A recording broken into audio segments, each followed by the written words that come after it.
Bonjour à tous. Alors, j'ai vraiment envie de vous remercier de m'avoir emmené à Madagascar ce matin. J'ai fait un super voyage, et je sais que ça continue. C'était vraiment très bon, vraiment très bien. Je suis vraiment pressé qu'ils reviennent, je vais vous dire un secret, et pourquoi? Parce qu'en vérité, on mange tellement bien quand ils sont là-bas, qu'il faut qu'ils reviennent. Et je parle de façon spirituelle en même temps. C'est vrai qu'ils font bien la cuisine, mais bon, il y a une telle chaleur qui se dégage de l'armée que vous représentez tous, que je sais qu'elle vient de Dieu. Et en vérité, c'est nous qui sommes les plus bénis quand vous venez. Donc cette année, s'il y en a plus que ce qui était prévu, ne vous inquiétez pas, on a une maison aussi à nous. On se débrouillera, il y aura de la place pour tout le monde. Amen. Allez les gars, j'aurais voulu vous parler de quelque chose d'incroyable parce qu'on a entendu ça à la télé pendant longtemps et je ne fais pas de politique. Mais j'ai envie de vous dire, le changement, c'est maintenant. Amen. Et pas, je l'ai entendu dire, hein, le changement c'est maintenant. Et pas d'une façon politique. Il y a pour nous un changement. Amen. Avant de parler de ce passage-là, je vais vous donner simplement ce témoignage. Je vais aller très vite. J'étais un jeune homme qui était dans la drogue, dans l'alcool, qui avait fait plusieurs années de prison, qui avait utilisé les armes même. Et un beau jour, j'ai rencontré le Seigneur. Jusqu'à là, les choses ont été super agréables. Je pensais que d'avoir rencontré le Seigneur était déjà la seule chose que je pouvais découvrir. Mais Dieu avait bien des choses en réserve. Et vous savez que dans notre société, en Europe, je ne sais pas dans d'autres pays, mais pour rentrer dans la police municipale, il faut un casier judiciaire vierge. Moi, ce n'était pas le cas. Mais alors pas du tout. Et Christine me dit, quand j'étais dans le village où on habite, mais fais quand même une candidature. Je lui dis, mais c'est pas possible. Et j'ai fait une candidature. Et j'ai pu rentrer dans la police municipale. Alléluia. Alors je me suis retrouvé en policier, à me promener dans ma ville. J'étais étonné, j'étais le premier touché dans mon cœur. Je me disais, mais c'est pas possible. Non seulement il m'a lavé, mais en même temps il m'a justifié. Mais pas seulement là-haut au ciel. Il y a quelque chose qui s'est passé ici-bas aussi, dans le naturel. Et puis, après, quand j'avais fini la police municipale, je dois vous avouer que bon, j'avais pas vraiment envie. Vous savez, j'ai 50 ans, c'est un peu tard pour commencer une carrière de policier. J'avais pas vraiment... Alors, je me suis orienté sur un autre métier, mais là, c'était la chair. Je me suis dit, bah, je vais rester quand même un peu dans cette fonction. Je vais m'orienter vers le domaine de la sécurité, mais comme agent d'enquête privée. En fin de compte, c'est détective privé, puisque j'avais maintenant la possibilité. Alors, j'étais le premier dans ma session à l'école. J'avais des notes incroyables. C'est la première fois qu'à l'école, j'étais le premier en quelque chose. Et subitement, un bon matin, le directeur me convoque. Il me dit que la préfecture a donné ordre que vous quittiez tout de suite l'école parce que vous avez un casier judiciaire. J'ai dit, mais j'étais dans la police municipale. Je pouvais travailler, et là, pour travailler dans la sécurité, en tant qu'agent d'enquête, je ne peux pas, je ne comprends pas. Tout simplement parce que la deuxième chose était pour subvenir à mes besoins, c'était la chair. C'était mon envie, à moi, de continuer. Dieu m'avait dit, m'avait fait quelque chose, mais c'était son plan à lui, au départ. Donc voilà, j'ai quitté ça, et puis c'est pas très grave, c'est pour vous dire que le changement, c'est maintenant, c'est pour vous dire qu'il y a quelque chose de plus. Je voudrais vous amener à ne pas rester. Asseyez-vous, mes frères et sœurs. Détendez-vous, je suis très décontracté, ne vous inquiétez pas. À ne pas rester devant la croix. Il y a quelque chose de plus vaste encore. Et ça se passe derrière la croix. Nous pouvons rester des heures à contempler le Christ crucifié, à contempler le Christ saignant sur la croix, mourant pour nos péchés. Mais mes amis, frères et sœurs, c'est lui qui a été attaché à la croix. C'est pas nous. Nous devons, nous, passer de l'autre côté de la croix, aller derrière. Il y a quelque chose derrière la croix. Il y a une vie en abondance. Il y a une vie remplie de choses merveilleuses, de prodiges. Nous devons voir des miracles. C'est derrière la croix. On va prendre un petit passage. On va prendre Luc 23, 27.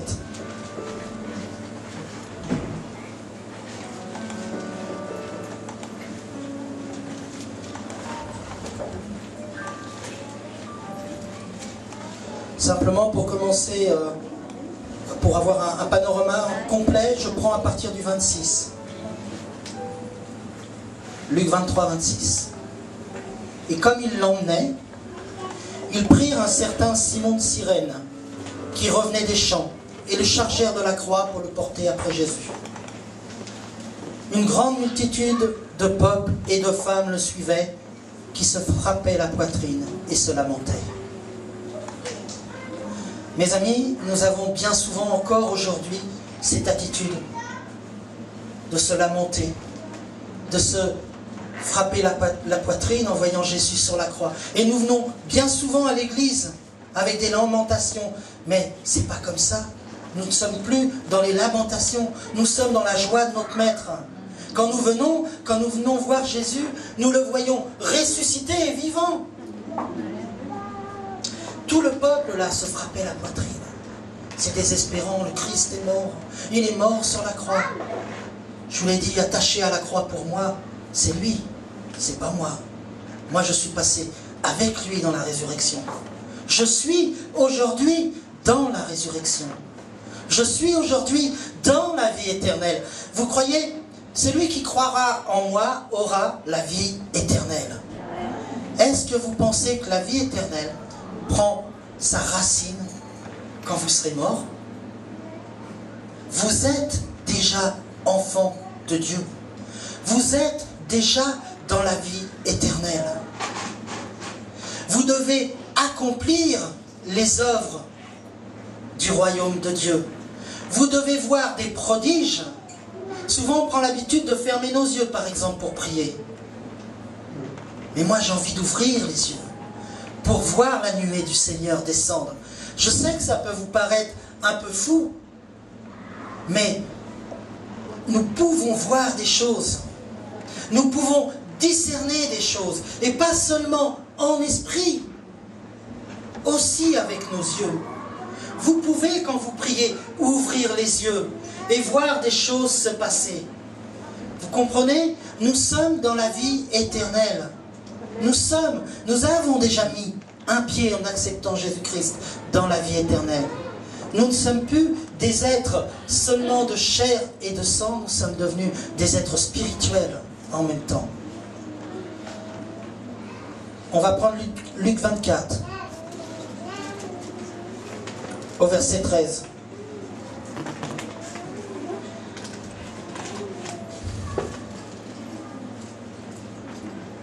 Vous connaissez ce passage-là, c'est les disciples d'Emmaüs.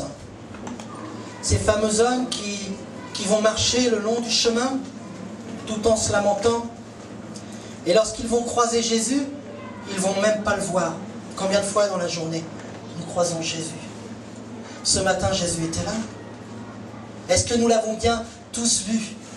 Je parle aussi spirituellement. Mais c'est ça qui est important. Nous ne sommes pas en train de le chercher, nous l'avons trouvé. Nous n'allons pas chercher le royaume de Dieu est en nous. Nous sommes déjà des êtres renouvelés, des êtres spirituels. Donc, en Luc 24, 13,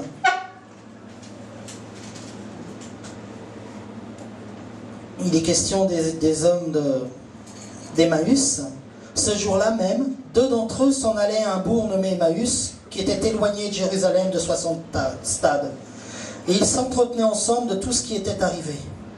Et comme ils s'entretenaient et qu'ils discutaient, Jésus lui-même s'étant approché, se mit à marcher avec eux. Mais leurs yeux étaient retenus de sorte qu'ils ne le reconnurent point. Et il leur dit, quels sont ces discours que vous tenez ensemble, chemin faisant, et pourquoi avez-vous le visage triste? L'un d'eux, nommé Cléopas, lui répondit, es-tu le seul étranger à Jérusalem qui ne sache point les choses qui s'y sont passées ces jours-ci? Il leur dit, et quoi? Ils lui répondirent, ce qui est arrivé à Jésus de Nazareth, qui était un prophète, puissant en œuvre et en parole devant Dieu et devant tout le peuple, et comment les principaux sacrificateurs et nos magistrats l'ont livré pour être condamné à mort et l'ont crucifié. Pour nous, nous espérions que ce serait lui qui délivre Israël, et cependant, voici déjà le 3e jour que ces choses sont arrivées. Il est vrai que quelques femmes des nôtres nous ont fort étonnés, car ayant été de grands matins au sépulcre, ils n'y avaient pas trouvé son corps. Elles sont venues en disant que les anges leur ont apparu et leur ont dit qu'il est vivant. Et j'aurais voulu que vous regardiez surtout la parole de Jésus au verset 25. Alors il leur dit, ô gens, sans intelligence et d'un cœur tardif à croire tout ce que les prophètes ont annoncé. Ne fallait-il pas que le Christ souffrit ces choses et qu'il entra dans sa gloire? Vous voyez, il est en train de leur dire, vous n'avez pas compris tout ce que vous avez entendu parler de moi? Vous n'avez pas compris ce qu'ont dit les femmes et vous êtes en train de seulement vous lamenter sur mon sacrifice. Vous êtes là en train de vous taper la poitrine, en train de vous dire, je vais ce matin louer le Seigneur. Ah, il est mort, oh quelle joie, il est mort. Non, il est vivant, il est ressuscité au milieu de nous. Quand nous venons pour servir le Seigneur, quand nous louons le Seigneur, c'est parce qu'il est vivant. Et vous savez, quand je vous dis le changement, c'est maintenant, parce que il y a combien de siècles, il y a quelques années, combien d'hommes de Dieu posaient leurs mains sur des animaux? J'ai vu ça, moi j'ai entendu parler de ça dans des fermes. Il y a un fermier un jour qui n'était pas du tout chrétien, mais il va chercher un pasteur dans un village. Et il lui dit, viens avec moi, parce que ma vache elle est malade. Excuse-moi, pasteur Vance, c'est pas habituel d'aller prier pour une vache avec les mains. Mais pour le paysan, là, c'était son seul bien, sa vache. C'était très important. Alors, il va y aller, le pasteur, il va poser ses mains, mais il sait que quand il pose ses mains, dans la Bible, il est écrit en mon nom, ils imposeront les mains aux malades. Bon, là, c'est une vache. Mais il le fait quand même. Et il s'attend au miracle, parce qu'il est, lui, dans cette dimension d'un Christ ressuscité et vivant. Qu'est-ce qui se passe? La vache est guérie. Alléluia. Plein de gens après qui connaissent le fermier et le fermier lui-même vont venir et vont se donner leur vie au Seigneur. Vous voyez, quand on prêche un Christ vivant, un Christ ressuscité, c'est bien plus important qu'un Christ mort. Enfin, c'est bien plus fort qu'un seulement un Christ mort sur la croix. Beaucoup de religions autour de nous, des religieux, vivent avec un Christ sur la croix. D'abord, il y en a même qui l'ont autour des cous. Apparemment, pour eux, il ne serait pas descendu de la croix. Pour moi, il est vivant. La croix est vide. Et il m'a fait passer de l'autre côté de la croix. Je suis dans une dimension totalement différente. Ça ne marche pas à tous les coups. Bien sûr, il y a des fois où j'essaye de vivre. J'attrape la grippe. Bon. Alors, je me dis, mince, j'étais pas. Mais ça ne vient pas de Dieu. Dieu n'a pas changé. Ça vient de ma foi, moi.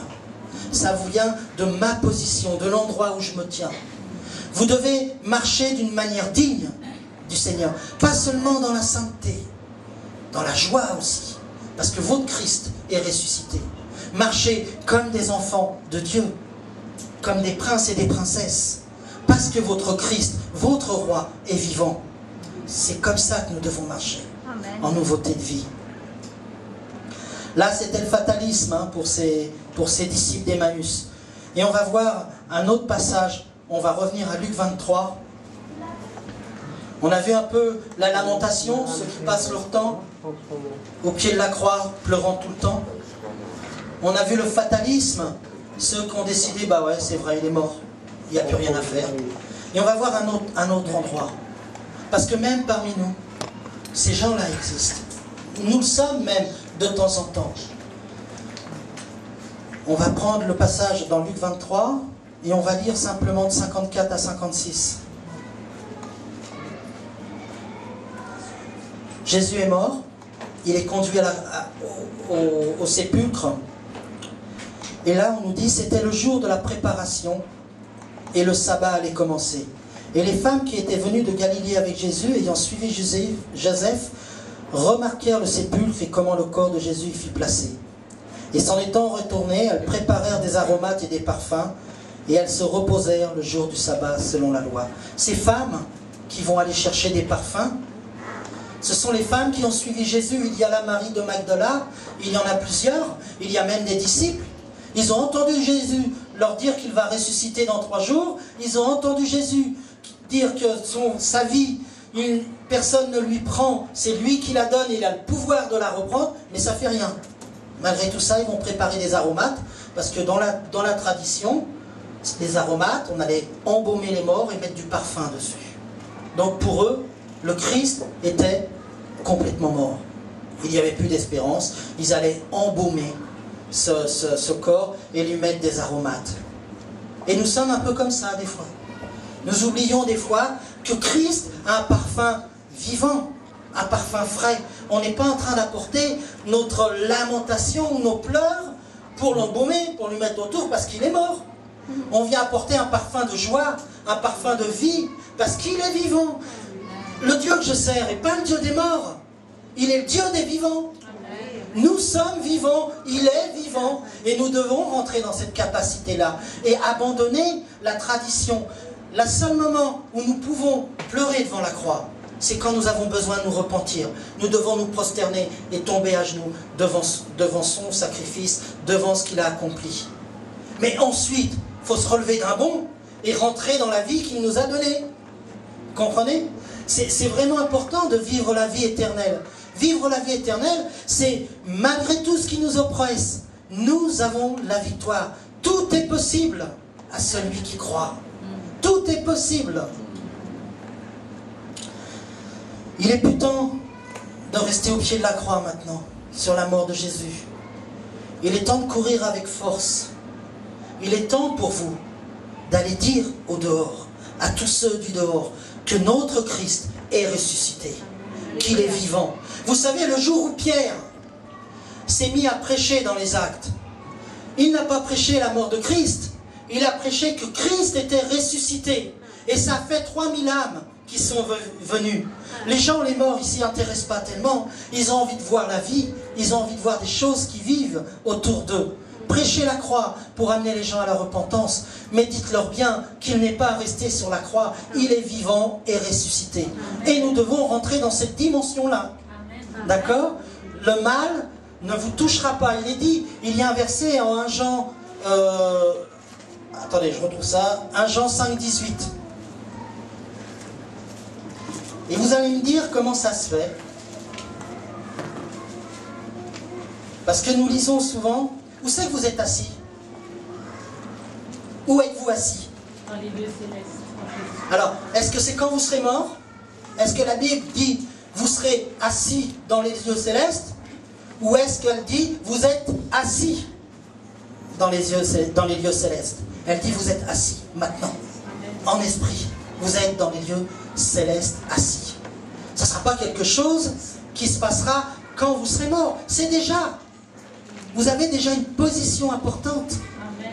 Et vous ne devez rien craindre parce que vous êtes assis dans cette position dans les lieux célestes.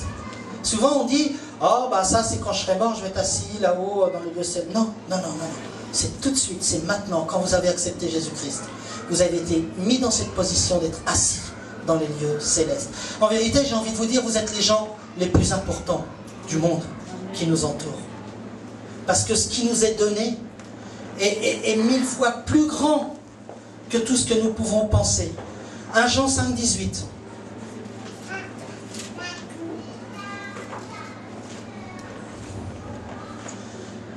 Nous savons que quiconque est né de Dieu ne pêche point, mais celui qui est né de Dieu se conserve lui-même, et le malin ne le touche point.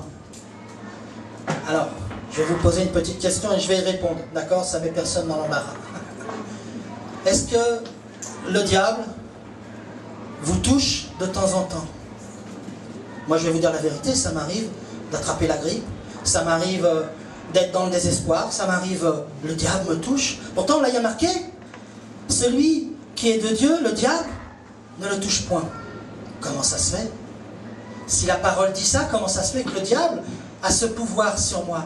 Parce que moi-même, il y a marqué aussi dans ce verset, qu'il se conserve. C'est-à-dire, moi-même, quand il y a des problèmes, je vais voir Jésus. Oh Jésus, fais ceci pour moi, fais cela pour moi. Là, il y a marqué, celui qui est né de Dieu se conserve.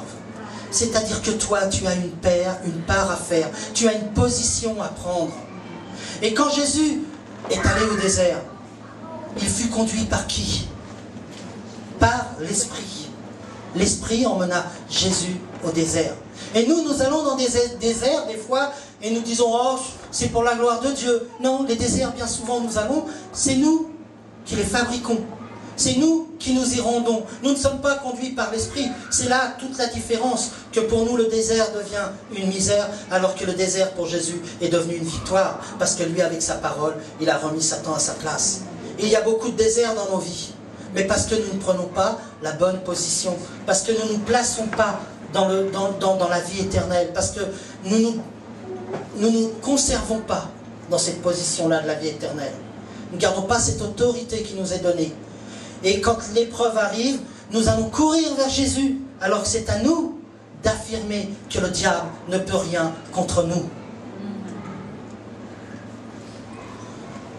J'aurais voulu prendre aussi Luc 15, 11.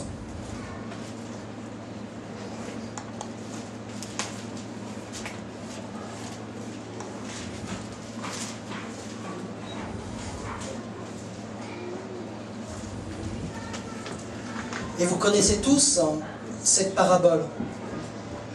Mais souvent on l'utilise pour parler aux gens qui ne connaissent pas le Seigneur. Mais subitement, moi l'autre jour en préparant ce que j'avais sur le cœur, j'ai vu l'Église dans ce message.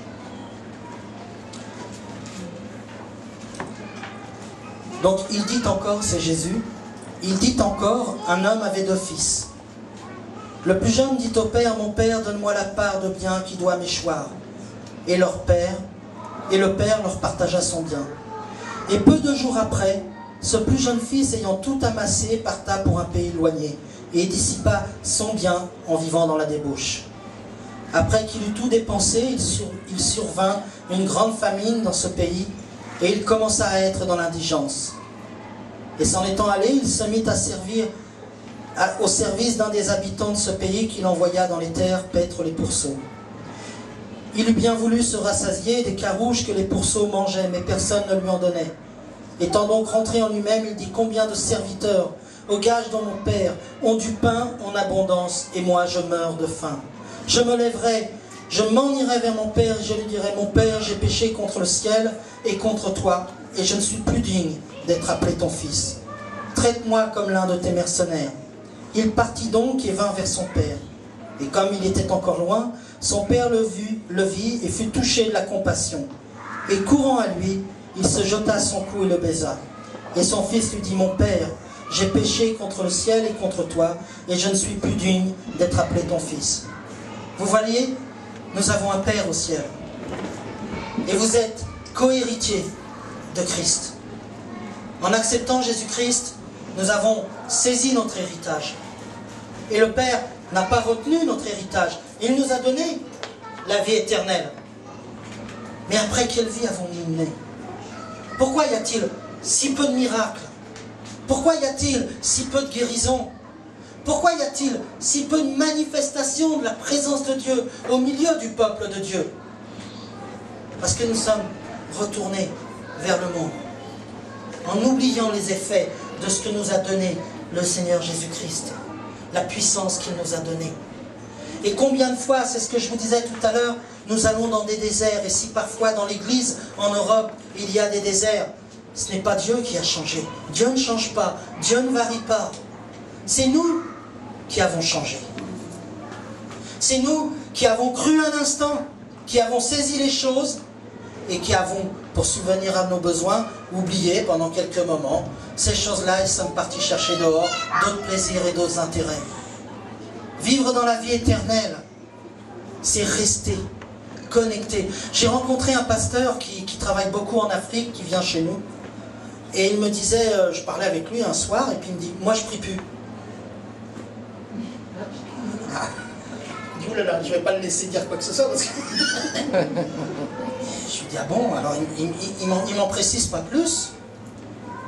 Et puis au bout d'un moment, je le laisse parler, puis à un moment je dis, mais par exemple, si tu as des gens qui sont malades, comme, ah non, moi je prie plus.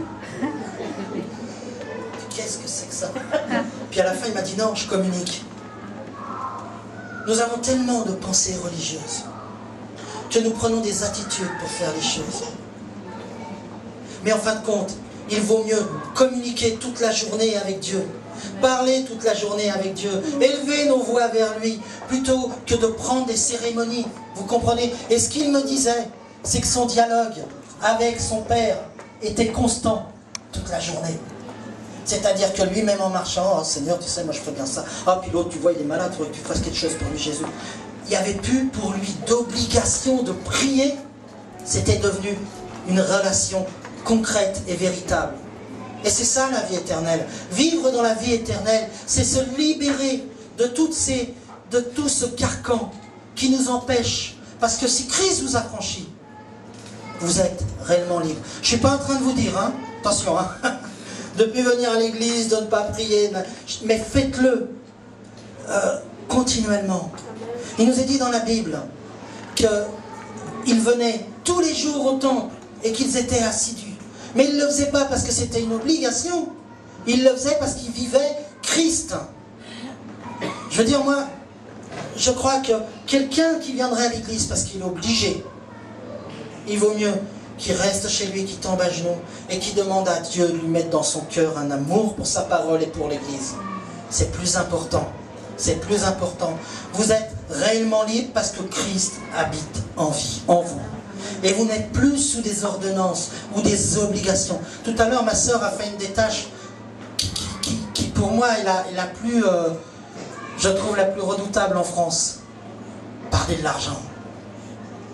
Bon, elle ne parlait pas de l'argent, elle parlait de la dîme et de l'offrande. Mais on sait tous que c'est parler de l'argent. Alors pour la mentalité française, quand on parle de l'argent, vous savez, ils ont les ongles qui se resserrent et qui s'enfoncent au fond de leur peau. D'autres pays, c'est pas cette culture-là, mais... Et quand elle a fait ça, en fin de compte, elle a dépassé aussi ses craintes, elle a dépassé aussi... Et moi, ça, c'est des choses que je ne peux pas faire. Parce que j'arrive pas à parler de ça librement. Avec l'argent, j'ai un problème. Pas pour la donner, ça va. Ça va. Mais c'est pas pour me vanter, mais pas pour la donner, ça va. Mais pour parler de l'offrande, j'ai du mal avec ça. Je vais être doué dans notre domaine, mais là-dessus, je peux pas. J'arrive pas. Mais ce que je veux vous dire, c'est qu'elle n'a pas parlé de là, d'un acte religieux. Elle a parlé d'un acte de vie. Qu'on doit vivre cela comme une bénédiction, comme quelque chose, comme on se lève le matin, qu'on va boire un verre d'eau, et il n'y a rien là de religieux dans la dîme et l'offrande. Tout est une histoire de vie, et ça fait partie de la vie éternelle. Je voulais dire aussi, simplement, je passe à autre chose, mais je reviendrai. Vous savez, quand un pasteur reçoit une offrande, c'est qu'on est à cœur aussi des frères et des sœurs dans notre église, qu'on voudrait emmener avec nous. Alors, sachez que tout ça, c'est des vases communicants. C'est ce qui nous permet après d'emmener une équipe. C'est ce qui nous permet après d'aller à plusieurs. C'est tout, en fin de compte, tourne autour de ça. Hein? Mais ce qui est important, c'est d'être libre en Jésus-Christ. Là, notre ami, lui, va dire à son père, donne-moi mon héritage. Il va aller se mettre au service d'un maître. Il va se retrouver à manger des légumes qu'on donne aux cochons. Et là, il va se dire, mais ceux qui sont vraiment au service de mon Père, il ne manque ni de pain, ni de rien. Être dans la vie éternelle, c'est ça. Nous avons reçu quelque chose, il faut que nous le mettions en pratique. Il faut que nous le mettions en action. Il ne faut pas que nous retournions dans le monde et que nous vivions comme le monde. Nous devons être fous. N'ayez pas peur d'être fous. N'ayez pas peur d'être persécutés parce que vous dites que si quelqu'un est malade, si je pose ma main, tu peux être guéri. N'ayez pas peur de ça. Parce qu'il est dit dans la parole, quiconque me reniera, mon Père le reniera à son tour. N'ayez pas peur de parler de votre foi. On a dit tout à l'heure que nous étions assis dans les lieux célestes. Et vous savez ce qui va se passer pour ce fils prodigue qui va revenir vers son père? Son père va lui mettre sur le dessus la plus belle robe, la plus belle parure. Et il va tuer le veau gras pour faire un repas. C'est ce qu'a fait le Seigneur avec vous. Il vous a donné un héritage et il vous a revêtu d'une parure magnifique. Vous êtes des enfants de Dieu. marchant d'une manière digne. Vous avez des couronnes qui vous sont réservées. Amen. Vous avez des tas de choses qui sont à vous. Vous pouvez tout par celui qui vous fortifie. Amen. Vous pouvez tout faire. Regardez Colossiens.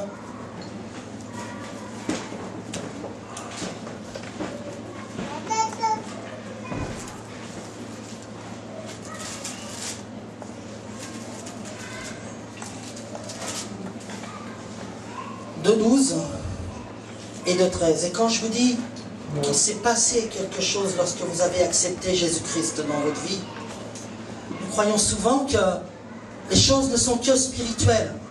Mais il s'est passé quelque chose dans votre chair. Il s'est passé quelque chose dans votre être. Et il s'est passé quelque chose dans votre cœur.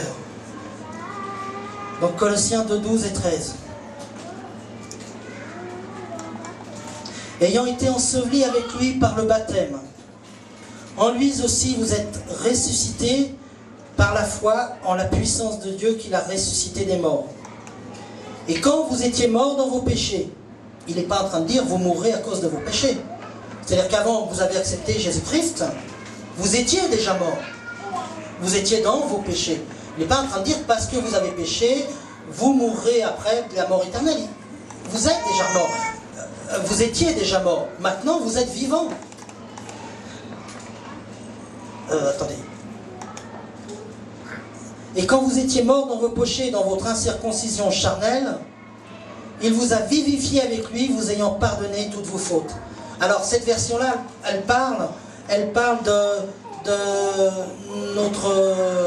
du charnel. Mais il y a des versions qui disent qu'il vous a vivifié dans la chair. Le Seigneur a fait une œuvre nouvelle. Vous n'êtes pas seulement une nouvelle créature en esprit. Il y a quelque chose de nouveau qui s'est produit dans nos cellules, dans notre corps, dans notre être tout entier. Et combien de fois, quand nous sommes touchés, nous oublions de proclamer que notre chair a été vivifiée par la puissance du Saint-Esprit et par Jésus. Que notre chair est en révolte contre les assauts du diable qui sont au dehors, et que non seulement elle est en révolte, mais qu'elle a la victoire parce que nous sommes assis dans les lieux célestes avec Christ. Amen. Vivre dans la vie éternelle, c'est refuser de rester comme ça, sous cette domination, et de croire que nous devons subir les choses. Je vais vous dire quelque chose, vous allez faire un bond d'un mètre. Je ne mourrai pas. Amen. Je serai enlevé. Amen. Amen. Vous ne croyez pas, hein? La Bible nous dit que Élie, Enoch étaient de la même nature que nous. Alors pourquoi je suis obligé de mourir? Comme Élie et Enoch, je vais être enlevé. En fin de compte, je plaisante avec vous, je le crois, je ne sais pas, Dieu fera ce qu'il veut. Hein? Mais ce que je sais, c'est que je ne séjournerai pas dans le séjour des morts. Mes yeux se fermeront peut-être, mais à l'instant où ils se fermeront, j'entrerai dans la joie de mon maître. Amen. Donc je ne mourrai jamais. C'est ça que je veux dire quand je dis que je ne mourrai jamais. Mon corps peut-être périra, mais dès que je vais fermer les yeux au dernier instant, je passerai dans la vie éternelle. Je ne connaîtrai pas le fond de la fosse. Je serai avec mon Seigneur et mon Dieu. C'est dans ce sens-là que je dis que je ne mourrai pas. Je ne mourrai jamais. Refusez les gens qui vont me dire « Ah, mais tu vas mourir !» Soyez fous, dites-leur non. Moi jamais. Moi jamais. Moi jamais. Ah, tu vas être malade. Non, non, non. Moi jamais. Toi peut-être, je ne sais pas, mais moi, non. C'est pas possible. Prenez position. Défiez les choses. Allez de l'avant. Et je vous dis, quand on parle d'un Christ vivant, quand on parle d'un Christ ressuscité, si c'est pour seulement dire qu'il est vivant et qu'il est ressuscité, c'est bien. Mais il faut qu'on le voie agir. Et il faut qu'il agisse en vous. Il n'est pas vivant seulement pour être dans l'air et puis se promener. Il est en train de faire quelque chose en vous. Il est en train d'installer sa victoire, sa gloire en vous. Vous êtes des récipients, en fin de compte, qui ne transportez que Jésus et la puissance du Saint-Esprit en vous. Vous n'êtes plus des hommes comme auparavant. Vous êtes une nouvelle création. Vous êtes quelqu'un de nouveau. 2 Corinthiens 4, 10.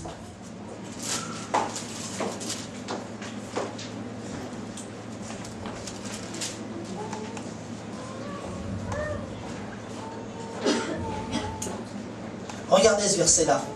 Quand je vous dis, relisez votre Bible et cherchez quand vous la lirez avec ce que je suis en train de vous dire, vous allez découvrir des passages qui vont dire, mais j'ai jamais, pas par moi, hein, mais par le Saint-Esprit, qu'on commence à penser que notre corps, que notre pensée, que notre position est différente des hommes de ce monde, vous allez découvrir des petits versets qui disent des trucs incroyables. Par exemple, 2 Corinthiens 4,10. Nous portons toujours en notre corps la mort du Seigneur Jésus, afin que la vie de Jésus soit aussi manifestée dans notre corps. La vie de Jésus manifestée dans votre corps.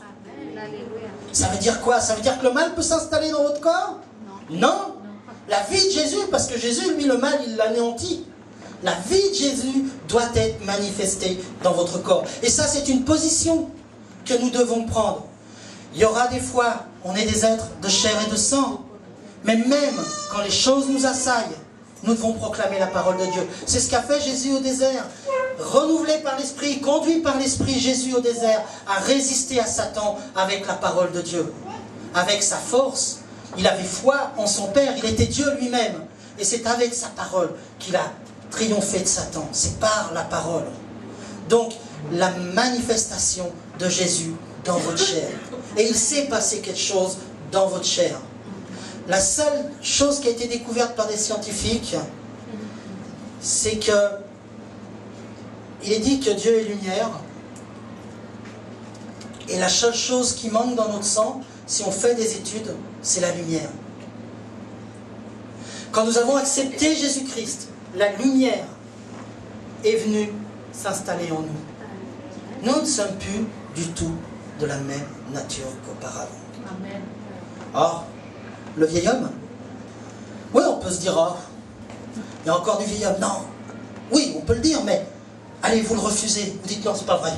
C'est pas vrai, il est à la croix, il est mort, il est cloué. Moi, je suis de l'autre côté de la croix. Le vieil homme, c'est terminé. Amen. Vos péchés, Dieu s'en charge. Vos imperfections, Dieu s'en charge. Le diable, lui, est toujours là pour vous les rappeler. Tu dis, tu vois, derrière la croix, tu n'y es pas passé parce qu'apparemment, vu ce que tu fais, ou vu comment tu agis avec ta femme le matin ou ton mari, mais c'est pas grave, c'est pas grave. Vous, vous êtes passé de l'autre côté. Vous avez accepté Jésus-Christ. Vous êtes de l'autre côté. Ne laissez pas le diable vous accuser. Verset 11. Car nous qui vivons, nous sommes sans cesse livrés à la mort à cause de Jésus, afin que la vie de Jésus soit aussi manifestée dans notre Chair mortelle. Voilà. La vie de Jésus se manifeste dans notre chair mortelle, c'est-à-dire dans tes muscles, dans tes organes, dans tes tendons, dans tes tissus. La vie de Jésus a pris racine en toi. Donc tu peux lutter contre les assauts de la douleur, contre toutes ces choses.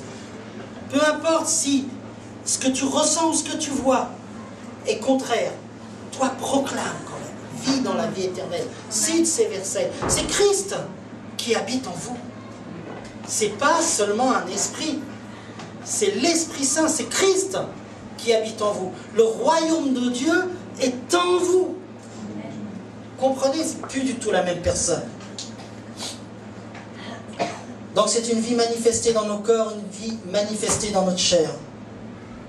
Qu'y a-t-il derrière la croix? Il y a l'Apocalypse. Oui, à la fin des évangiles, il y a l'Apocalypse. C'est ce qu'il y a après la croix. C'est l'épreuve qui attend tout le monde. Mais tout le monde parle toujours de l'Apocalypse comme de quelque chose terrible. Oui, ça va être terrible. Mais je voudrais qu'on regarde l'Apocalypse autrement. Si nous ouvrons nos yeux spirituels, nous verrons des anges. Nous serons transportés en esprit. Nous verrons des animaux que nous n'avons jamais imaginés. C'est ça, vivre la vie éternelle. C'est passer au-delà. Ne restez pas devant la croix. Allez derrière la croix.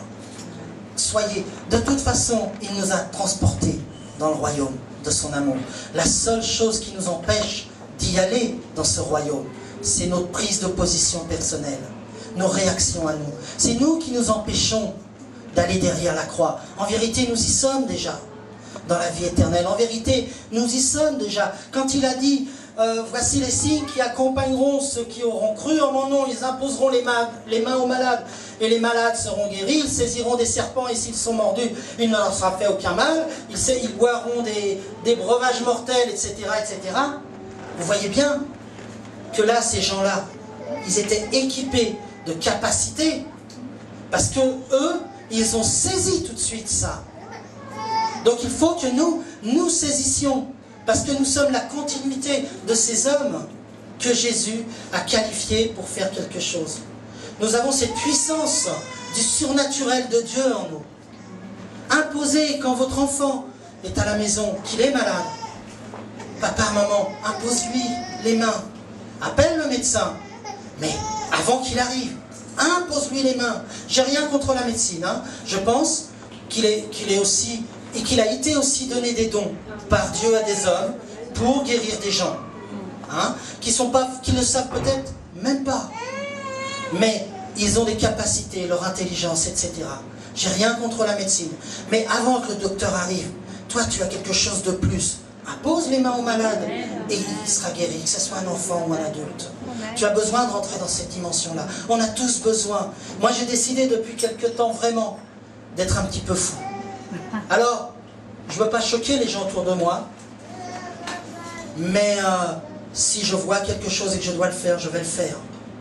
Parce que je sais que je ne suis plus au pied de la croix en train de me lamenter, mais que je suis de l'autre côté dans un service où je dois faire des choses folles dans ce monde pour convaincre les sages. Amen. Soyez vivifiés, soyez encouragés par le Saint-Esprit.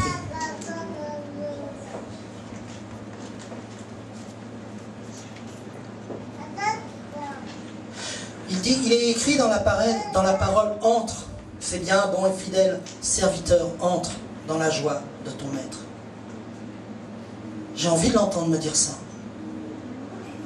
Je n'ai pas envie qu'il me dise « Ouais, tu m'as accepté, mais t'es un peu léger. Hein. » Non, non, j'ai envie d'entendre « Entre dans la joie de ton maître. »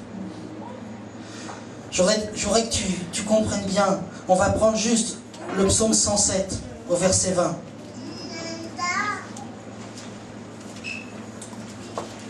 Vous êtes les premiers à qui je parle de ça comme ça. Parce que je sais que ce n'est pas encore tout à fait complètement débroussaillé. Mais je sais qu'il y a quelque chose qui est plus grand que tout le travail que je peux faire moi avec ma parole seule dans ma chambre. C'est la puissance de son esprit. Et je sais qu'aujourd'hui, parmi nous, des gens ont été vivifiés par des versets bibliques, parce que sa parole ne revient pas à lui sans effet. Amen. 107:20, il a envoyé sa parole et il les a guéris et les a retirés de leur tombeau. C'est ce qu'il a fait pour nous. Il a envoyé sa parole, il nous a retirés de nos tombeaux, parce que nous étions morts. Ça, vous vous rendez compte, c'était dans l'Ancien Testament que cette parole-là était donnée. Et c'est ce qu'il a fait pour nous. C'est pour ça que je dis, entre dans la joie de ton maître. C'est très important. Je voudrais te dire à toi, mon ami, simplement ça.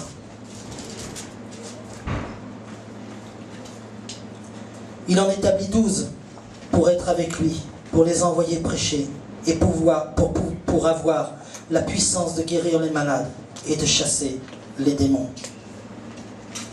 Il en a établi ici, je ne sais pas combien on est, mais le nombre que l'on est, c'est ceux qu'il a établis dans le coin, là, dans le quartier, pour guérir les malades et chasser les démons.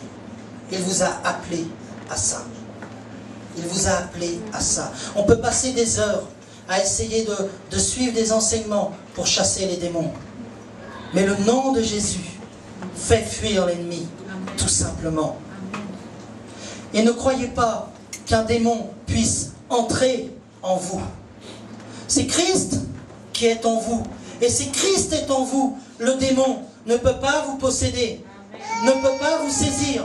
Parce qu'on a lu tout à l'heure que le diable ne le touche point. si vous rentrez dans la vie éternelle, si vous croyez dans cette puissance de Jésus-Christ, si vous croyez réellement au Fils de Dieu, à ce qu'il est ressuscité, qu'il est sorti vivant du tombeau et qu'il est vivant dans votre vie et dans votre relation avec Dieu, le diable ne peut rien contre vous. Ni aucune principauté, ni aucune domination. Parce que Christ a tout assujetti sous ses pieds. Il est votre victoire. Il est votre bannière. Yahvé Nissi, Dieu mon étendard. C'est lui qui vous conduit. C'est lui qui vous dirige.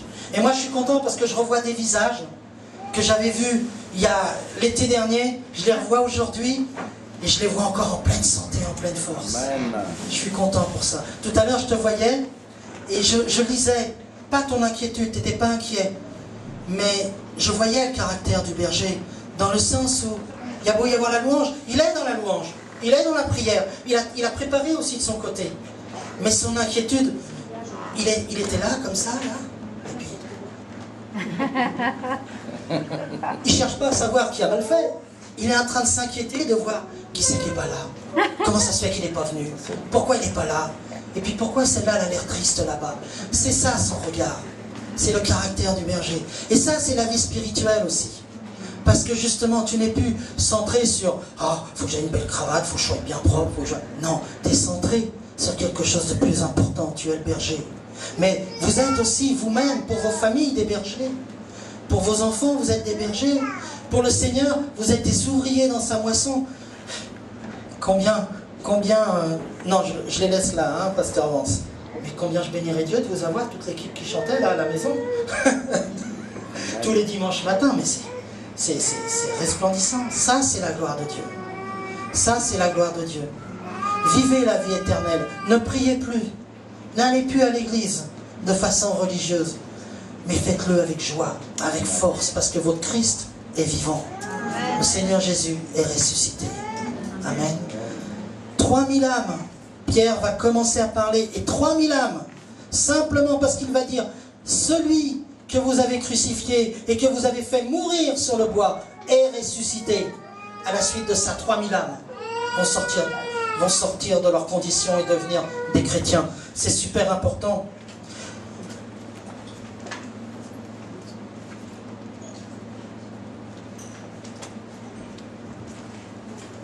Je vous lis juste un dernier verset.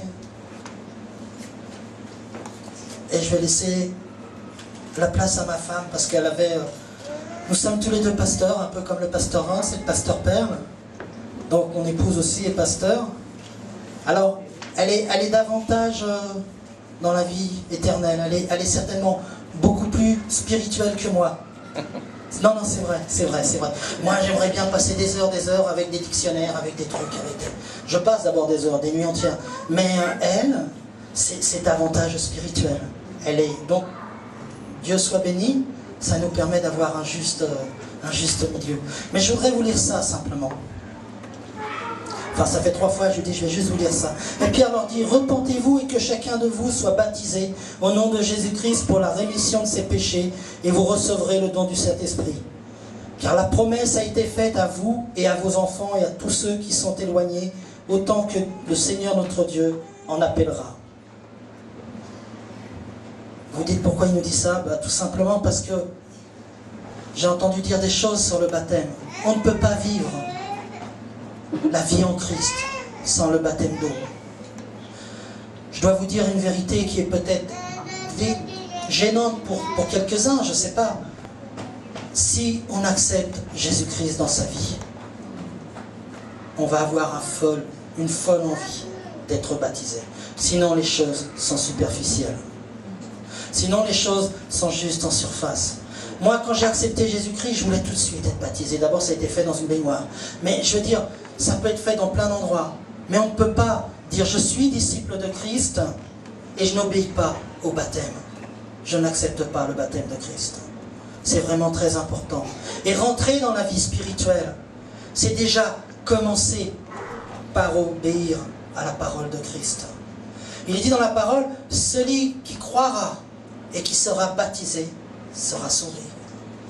Pourquoi il nous dit ça? Est-ce que ça veut dire que le baptême sauve? Non. Mais si tu ne veux pas te baptiser, c'est que finalement, tu ne crois pas vraiment en Jésus. Parce que le premier ordre que donne Jésus, c'est d'être baptisé. Parce que dans sa parole, il dit, allez, enseignez-leur et baptisez-les au nom du Père, du Fils et du Saint-Esprit. Donc celui qui ne veut pas être baptisé, tout simplement, il n'accepte pas Jésus-Christ. Et donc il ne croit pas en fin de compte. Donc il n'est pas sauvé. C'est pour ça que celui qui croira et qui sera baptisé sera sauvé. Et on ne peut pas rentrer dans la vie spirituelle en restant un pied dans le caniveau et un pied sur le trottoir. On est forcé de mettre les deux pieds dedans et d'y plonger avec joie et d'y rester et de rester scellé dans cette chose, dans ce baptême. Vous êtes donc héritier de Christ, avec un Christ vivant, un Christ qui vous accompagne tous les jours de votre vie jusqu'à la fin des temps. Amen. Amen. Amen.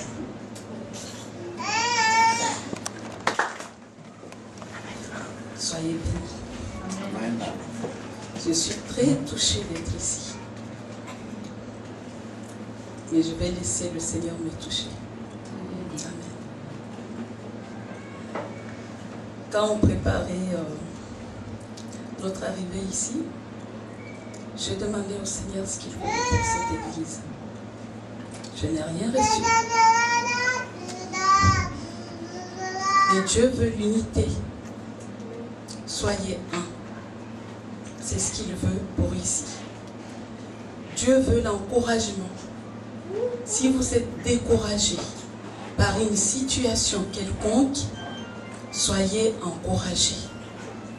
Si tout vous semble perdu, il y a encore de l'espoir pour vous. Si tout vous semble sans vie, il y a encore de l'espoir pour vous. Jésus-Christ dit dans sa parole, en priant, Père, je veux qu'il soit un. Comme moi, je suis un avec toi. Je leur ai donné ma gloire.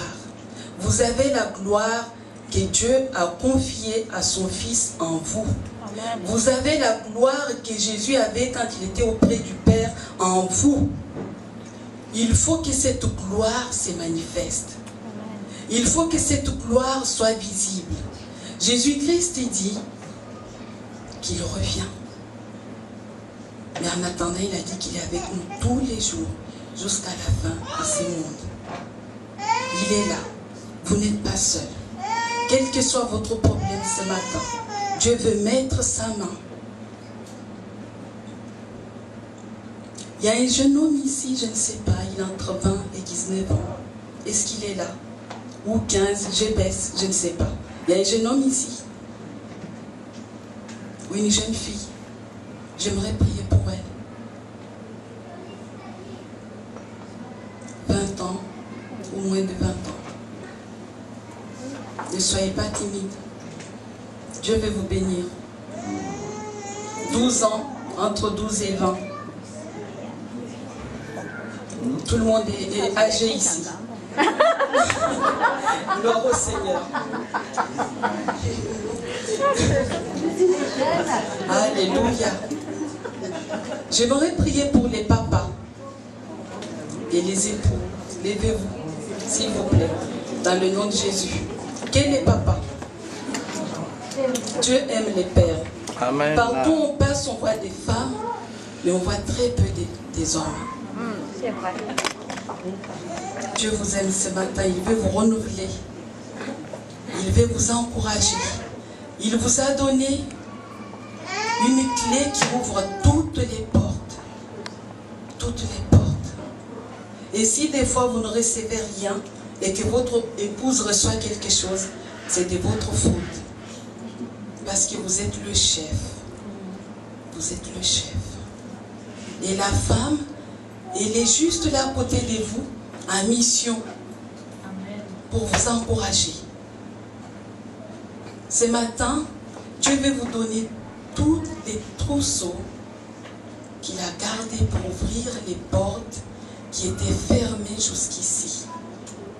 Et vous allez voir dans vos familles, autour de vous, une autre atmosphère qui vient du ciel. Amen. Parce que la gloire de Dieu se pose sur vous. Seigneur, merci pour les pères qui sont ici. Je prie pour chacun dans le nom de Jésus. Parce que Jésus-Christ, tu es le chef de l'Église. Et l'homme est le chef de la femme. Et tu leur as confié des responsabilités. Et des fois, Seigneur, ils ne rentrent pas pleinement dans les choses que tu as préparées. Ce n'est pas de leur faute. Mais Seigneur, tels qu'ils sont, je te les présente ce matin. Afin que chacun puisse prendre sa place là où tu le poses, dans le nom de Jésus. Afin qu'avec ces trousseaux de clés que tu donnes à chacun, que les portes qui étaient jusqu'ici blindées puissent être déverrouillées dans le nom de Jésus. J'ai pris que chaque papa ce matin puisse avoir une onction toute particulière dans le nom de Jésus. Qu'il soit renouvelé dans le nom de Jésus. Merci Seigneur. Merci pour chaque femme qui est en mission à côté de son époux. Merci Seigneur. Merci pour la patience que tu donnes dans le cœur de chaque époux. Dieu vous aime vraiment. Vous avez un prix toute particulière et une place toute particulière auprès de Dieu, tous les papas. Amen. Alléluia. Même s'il n'y a pas de travail, même si les choses ne marchent pas comme vous voulez, mais vous êtes en chemin pour y rentrer. Prenez courage. Celui qui vous a confié toutes ses responsabilités, ses bontés ne sont pas épuisées. Amen. Chaque matin, quand vous vous lèverez, vous ne vous poserez plus de questions.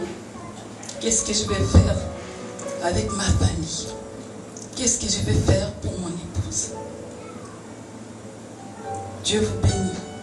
Amen. Au nom de Jésus. Et pour vous qui êtes seuls ce matin, qui sentez peut-être la solitude, Dieu va vous entourer d'un amour incroyable que vous n'avez jamais senti. D'un amour qu'aucun homme ne peut vous apporter sur cette terre. Parce qu'il est Dieu. Amen. Alléluia. Son amour est grand. Pour vous qui doutez ce matin, ne doutez plus. Tout est accompli. Rentrez pleinement dans les choses que Dieu a mis dans votre cœur. Des fois, nous nous posons des questions. On s'est dit, mais est-ce que c'est ça ou ce n'est pas ça? Dieu a déposé quelque chose dans ton cœur. Fais-le pour sa gloire. Ne te retiens plus. Rentre dans les choses que le roi des rois a préparées pour toi. Amen. Aimez l'Église. Aimez l'Église. C'est la famille de Dieu. Ne critiquez pas l'Église. Lorsque nous critiquons l'Église, nous critiquons les frères ou la sœur qui est à côté de nous. Que personne au milieu de vous ne se sente supérieur à l'autre. Rabaissons-nous tous pour que Christ nous élève. Que personne ne se considère connaissant plus que l'autre. Même un petit enfant a une place dans le royaume de Dieu. Et si vous poursuivez dans cette voie, vous allez voir des grandes choses. Vous allez voir la gloire de Dieu qui va vous accompagner tous les jours de votre vie. Dieu est celui qui ordonne à la bénédiction d'être avec vous. Il dit et la chose arrive.